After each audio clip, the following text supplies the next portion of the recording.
첫 번째 화제는요.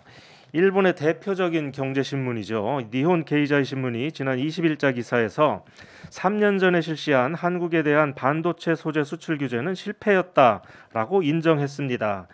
예, 그간 보면은 무리한 강행 때문에 일본 기업이나 혹은 뭐 일본 지자체 등의 이제 피해 그런 역효과를 지적한 적은 있지만 이렇게 아예 내놓고 수출 규제가 실패라고 이렇게 인정한 것은 이번이 처음이 아닌가 싶습니다, 네. 교수님. 예. 여러분들 다 아시겠지만 일본은 3년 전인 2019년 이맘때요. 한국의 반도체 소재 세 가지에 대해서 수출 규제를 실시했었죠. 그래서 우리는 그에 대해서 소재 국산화 그리고 일본 제품 불매 운동으로 이렇게 맞섰었는데 벌써 3년이 됐습니다, 교수님. 네네. 그게. 그렇죠. 그러고 보니까 제가 일본 맥주를 이제 거부하기 시작한 것도 3년이 됐다는 그런 얘기인 것 같은데. 그 이후 한국에서 더 맛있는 맥주가 많이 판매가 됐고요. 예, 네. 그렇습니다. 예, 정말 시간이 빨리 가는 것 같은데요. 네. 어, 앞으로도 일본 맥주는 안 먹어도 될 것 같다는 그런 생각이 듭니다. 예, 예, 맞습니다. 예, 그동안 네. 뭐 일본 맥주 안 먹어도 아무 문제가 없었습니다. 예, 네. 예, 이 신문은요. 일본 정부가 당시 이제 겉으로는 한국 측에 수출 관리에 부적절한 게 있었기 때문에 간략해졌던 절차를 이전 상태로 돌린 것뿐이다 이렇게 주장을 하지만 아베 당시 총리가요 이런 말을 했었다고 합니다. 강제징용 판결 관련해서 아무 조치도 하지 않는 한국 정부에 대한 사실상의 보복 조치다 이렇게 말한 적도 있고요. 또 반도체 소재 500억 엔 정도의 수출을 규제해서 15조 엔 규모의 한국 반도체 산업 전체에 타격을 주는 제재 수단이다 이렇게 말한 적도 있다고 합니다. 예, 그 당시에 일본은 한국이 이제 관리를 잘못해서 이제 수출품이 일본의 이 물품이 그 북한으로 넘어갔다 이렇게 얘기를 하면서 그걸 이제 구실로 삼았었죠. 네, 그런 증거는 전혀 없었고 예, 오히려 일본 쪽에서 직접 북한으로 간 그러한 부품들이 예. 그에 발견됐거든요. 그랬었습니다, 사실. 네. 예, 예. 그런데 이제 그 사실은 한국 반도체 산업에 이렇게 타격을 주기 위한 것이었다 이런 게 이제 드러난 거죠. 사실 뭐 일본 신문에 났기 때문에 뭐 이렇게 얘기를 하기는 하는데 사실 누구나 다 아는 얘기 네, 아니겠습니까? 그렇죠. 예, 그렇지 않으면 뭐 그런 일을 할 일이 없죠, 이유가. 거기에 대해서 국산화 그리고 수출 입에 음, 다변화로 예, 그 이쪽의 정부가 특히 문재인 정부가 대응해가지고요 예, 상당한 성공을 거두었고 그 기조가 이어진 거죠. 그리고 지난해에 문재인 정권에서 미국 쪽에 반도체 산업을 중심으로 400억 달러를 더 예. 투자하는 결정을 했지 않습니까? 음, 그때도 그렇고 이번에도 그렇고요. 예, 저번에도 조금 이야기를 한 것 같지만 이게 서플라이 체인을 회복시키겠다라는 그 바이든 정권의 예, 위지가 반영된 거거든요. 음, 그런데 일본은 서플라이 체인 공급망을 3년 전에 파괴시킨 것입니다. 예, 그것을 오히려 미국이 나서서 지금 복원하고 있어요. 그래서 이러한 그 실패였다, 수출 규제가 실패였다라는 이야기가 더 세게 나오는 것 같아요. 예. 네, 그리고 뭐 이 신문은요 이어서 그러나 한국의 반도체 산업이 입은 피해는 거의 없었다.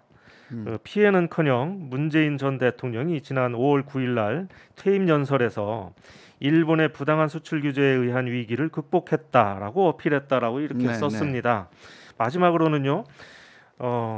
이것도 좀 의미심장한데 수출 규제 효과가 없었다는 것보다도 상대국의 도의적인 우위성을 가져다 준 것을 부끄러워해야 할 것이다 이렇게 썼어요. 네네. 그러면서 일본 통상 정책 역사에 있어서 흑역사다 이렇게 해야 하지 않을까라고 반성을 하고 있습니다. 이건 뭐 무슨 얘기냐면 이제 순수한 경제 활동인데 이것을 어떤 정치 논리로 이렇게 재단을 하는 것은 상당히 무리한 조치가 아니었느냐 뭐 이런 얘기인 것 같습니다. 일본経済新聞이 이런 그 논조로 이야기를 하는 것은 상당히 그 이례적이라고 할 그렇습니까? 수가 있습니다. 예. 일본経済新聞 속에서는요, 뭐 진보 계열도 있고 또 보수 계열의 기자들도 있습니다. 뭐 일반적으로 그냥 중도 신문이라고 하지 않습니까? 네.